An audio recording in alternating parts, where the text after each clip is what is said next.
네, 안녕하세요. 비트무세입니다. 오늘 얘기는 달러와 비트코인을 비교하는 내용의 2편이고요. 비트코인에 대한 이야기를 드려보려고 합니다. 평소에 제가 투자의 관점에서 비트코인 얘기를 많이 드렸는데 오늘은 조금 더 정석적인 얘기에 가깝습니다. 투자 대상이 아닌 비트코인 자체를 돈으로 쓰는 입장에서의 얘기에 더 가깝고요. 지난 편에서도 말씀드렸지만 달러는 왜 비트코인을 싫어하는가, 이 책의 일부 내용을 끌어다가 해설해드리는 내용이고요. 일부에서 용어들에 대해서 설명드리는 게 너무 길어져가지고 2부작으로 나뉘게 되었습니다. 1편을 먼저 보고 오시는 게 이해에 훨씬 더 도움이 되실 거예요. 경화, 연화, 유량, 절량 이런 용어들에 대해서 이해를 하고 계시는 게 이번 편을 보시는데 훨씬 더 편리하실 것 같습니다. 그러니까 1편도 좀 봐주시면 감사하겠습니다. 물론 그렇지만 1편에 대한 내용을 안 보셔도 어느 정도는 이해할 수 있게 간단한 설명은 좀 드리면서 진행할 생각이에요. 우리가 돈으로 쓸 수 있는 거는 꼭 이런 종이돈이 아니더라도 수많은 것들이 화폐로 사용이 가능합니다. 조개 껍질이나 유리 구슬이나 이런 애들도 다 옛날에 화폐로서 동작했었죠. 그렇지만 비트코인이 지금 우리가 우위로 가져가려고 한다라는 얘기를 하려는 건데, 어떤 점에서 우위냐라는 거는 사용하기 좋다라는 면에서의 우위라는 거고요. 사용하기 좋다는 거는 규모와 공간과 시간의 측면에서 자유로워야 사용하기 좋은 화폐라고 했고요. 이 세 가지 관점에서의 경쟁을 거쳐서 지금까지는 제일 많이 쓰이고 있는 화폐는 종이돈이 되겠습니다. 물론 이거는 경쟁보다는 정치 상황 같은 것들이 얽혀서 더 그런 것도 물론 있긴 합니다만, 어쨌든 오늘은 비트코인을 놓고 규모를 조절하는 얘기와 공간을 이동하는 면과 시간 가치의 모종 세 가지에서 비트코인에 대한 이야기를 해보도록 하죠. 첫 번째 얘기는 규모로부터 자유로운 화폐인가, 비트코인은 규모로부터 자유로운가 라는 얘기를 좀 해보도록 하죠. 비트코인에 대해서 관심이 전혀 없는 분들은 한 개에 1억 넘는 걸 내가 어떻게 사냐라고 하시거든요. 그러니까 비트코인이 쪼개진다라는 거를 모르는 분들이 생각 이상으로 많습니다.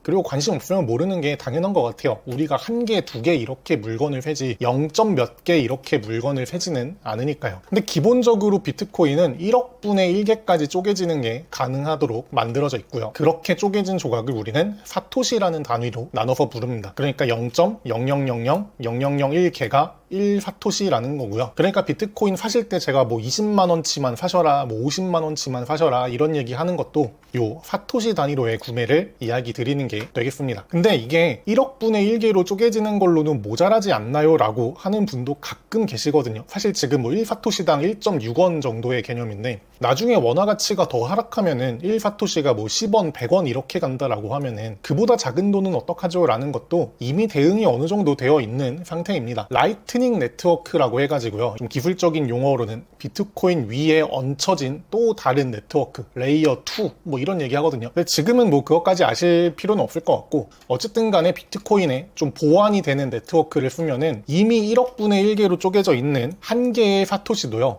그걸 또 1000개로 쪼개는 게 가능합니다. 밀리사토시라고 표현을 하고요. 대충 원화로 따지면은 0.001원의 단위까지 이미 대응이 되어 있는 상황입니다. 그래서 규모로는 사실상 저는 무제한으로 자유로운 화폐가 비트코인이라고 생각을 하고요. 잠깐 얘기 드린 게 비트코인 위에 얹혀진 네트워크라고 해서 거기서는 더 쪼개서 쓰는 게 가능하다 그랬죠.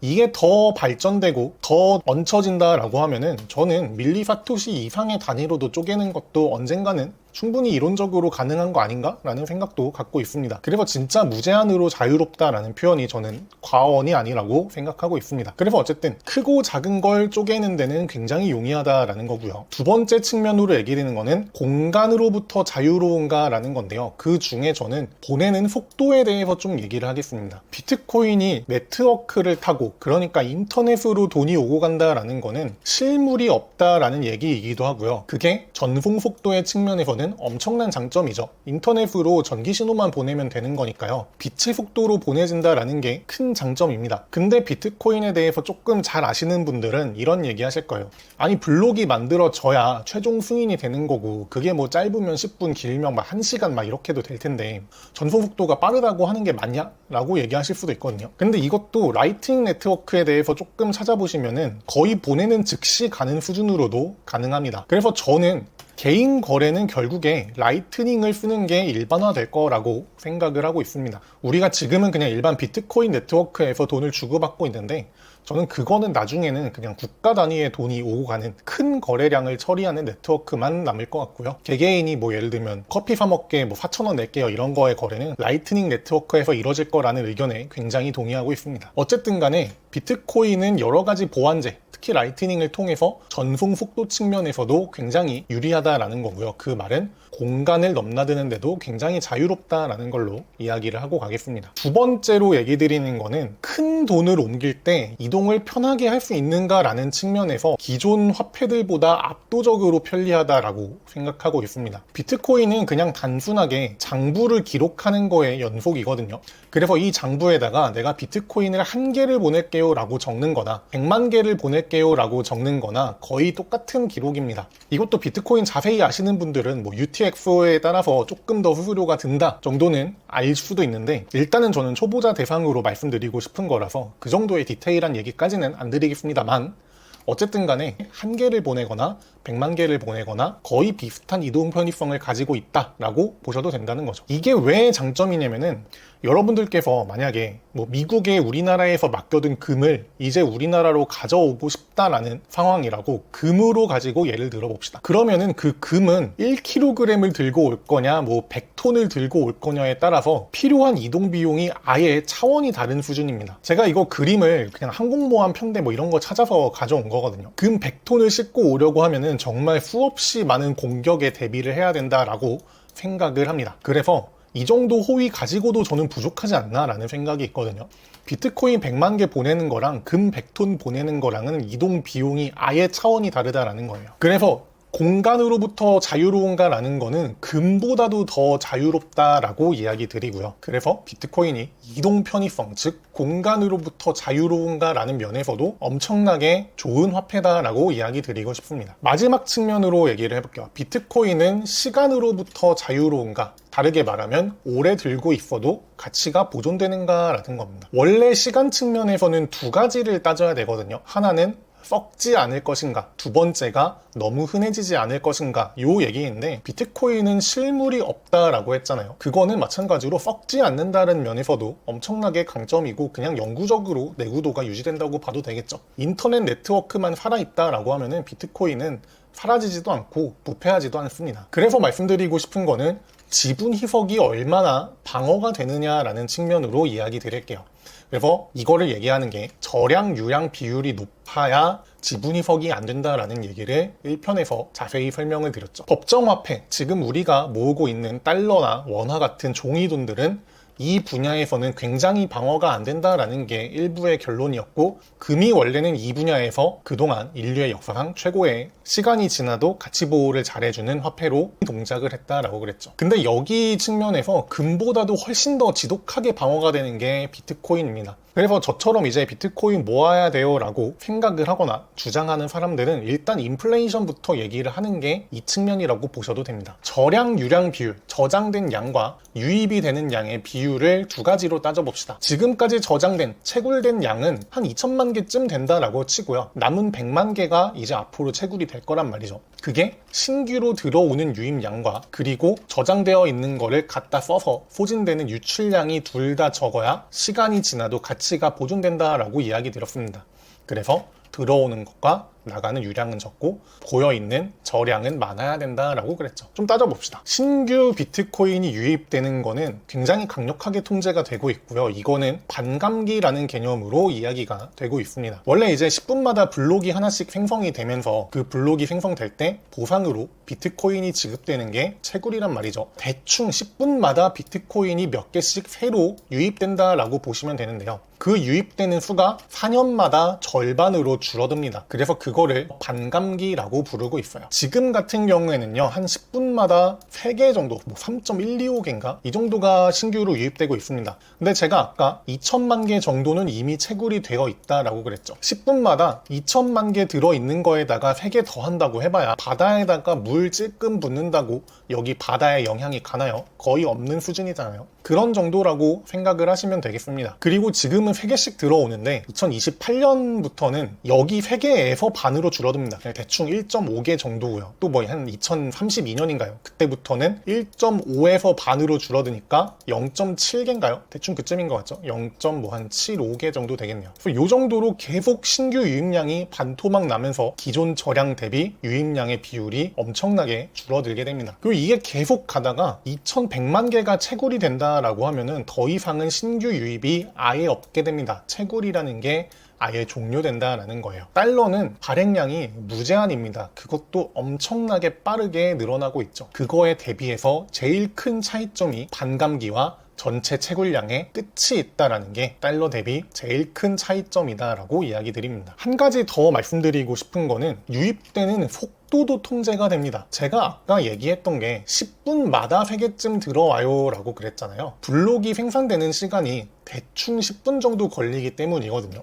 근데 이제 옛날에는 일반 PC 갖고 채굴을 하다가 어느 순간 엔비디아에서 만든 그래픽 카드 가지고 채굴하면은 더 빠르겠는데 라는 아이디어를 가진 사람들이 채굴을 내가 엄청나게 빨리 성공을 하면은 대충 예를 들어서 1분마다 한 블럭씩 만들어내면은 나는 이거를 10배 더 빠르게 모을 수 있는 거 아닌가? 이런 생각을 가지고 접근하는 분들이 계십니다. 그래서 옛날에 그래픽 카드가 대란이 있던 적도 있었죠. 이런 접근도 사실 어느 정도 유효한 말이 맞긴 하거든요. 그래서 잠깐 동안은 블록 생성 시간이 더 줄어들고 이런 일도 있기는 해요. 근데 비트코인 시스템 자체가 그걸 두고 보지 않습니다. 만약에 시스템이 봤을 때 채굴이 조금 빨리 된다 싶으면은 알아서 채굴 난이도를 확 올려버립니다. 지금 이 페이스로 갔을 때는 1분마다 1개가 나온다 치면은 이 페이스로 가도 10분마다 1개가 나오도록 채굴 난이도를 자동으로 올려주는 시스템을 갖고 있습니다. 그러니까 신규 유입 양도 통제가 되고 있지만 신규 유입 속도도 통제가 되고 있기 때문에 아까 말씀드린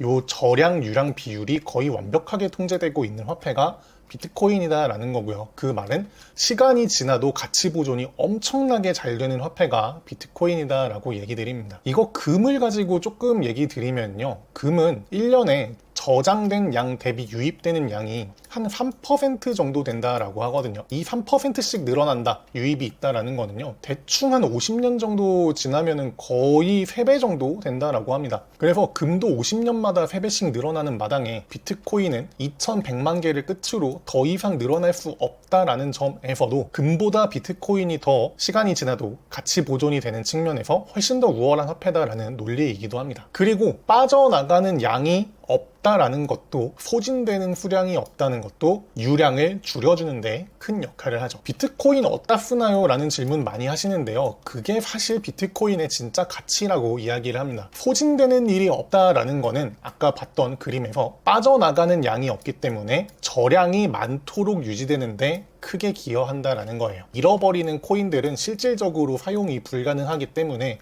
이것도 소진으로 봐야 되나? 라는 의견도 있기는 하거든요. 요런 뉴스 많이 보셨을 거예요. 옛날에 비트코인 내가 모아둔 그 외장하드를 갖다 버려가지고 쓰레기장을 계속 뒤지고 있는 이 남자분 얘기도 있죠. 근데 저는 이게 소진으로 봐야 되나 잘 모르겠습니다. 그냥 잃어버린 거가 쌓여 있는 거지 없어진 건 엄밀히 따지면 아니니까요. 그래서 이게 대량으로 없어지지 않는다라는 거는 흔히 말하는 디플레이션 화폐로 동작한다라고 이야기 드립니다. 그러니까 우리가 이용 가능한 비트코인의 양이 조금씩 줄어드니까 이게 점점 더 귀해지네 라는 식으로 논리가 가는 거죠. 하다못해서 금 같은 경우에도요, 여러분 요즘에는 반도체 산업이라든지 치과에서 많이까지는 모르겠네요. 어쨌든 가져다 쓴다라고 하는데 그것보다도 소진되는 수량이 더 없다라는 게 비트코인의 큰 장점이다라고 이야기 드립니다. 경화와 연화의 측면에서 봤을 때 경화냐 연화냐를 따지는 제1 기준은 돈을 만드는 데 들어가는 비용이라고 이해를 하고 있습니다. 근데 비트코인 만드는 생산 단가가 진짜 엄청나게 비싸거든요. 채굴을 할 때 돌리는 전력량이랑 그거를 가정용 전기요금으로 따져보면은 누진세를 고려를 안 한다라고 해도 거의 한 5억에서 8억 사이의 돈이 든다라고 합니다. 비트코인 한 개 만드는데 우리나라에서 가정용 전기로 만들면 수지타산이 안 맞아가지고 이게 아예 불가능한 수준이라고 해요. 그래서 어떻게든 전기가 더 싼 곳으로 이동을 하면서 채굴이 이루어지고 있죠. 그 말은 다시 말하면 엄청난 경화 그 자체라고 이해를 하시면 됩니다. 만드는데 큰 노력이 들어간 돈은 그 가치가 하락하는 것도 그만큼 쉽지 않은 일이기 때문에 그래서 경화 그 자체다라고도 이야기 드리고 있습니다. 인류의 역사를 보시면 결국에 모든 경화는 연화를 밀어내 온 게 지금까지 화폐 경쟁의 역사입니다. 은화를 쓰는 나라들과 금화를 쓰는 나라들이 무역을 한다라고 했을 때 결국에는 금화를 쓰는 나라들이 은화의 경제를 다 잡아먹는 식으로 이루어졌다라고 달러는 왜 비트코인을 싫어하는가라는 책에서는 이야기를 하고 있습니다. 저는 달러는 시간의 측면에서 봤을 때는 연화 그 자체라고 얘기 드립니다. 희소성이 엄청나게 빠르게 줄어들고 있고요.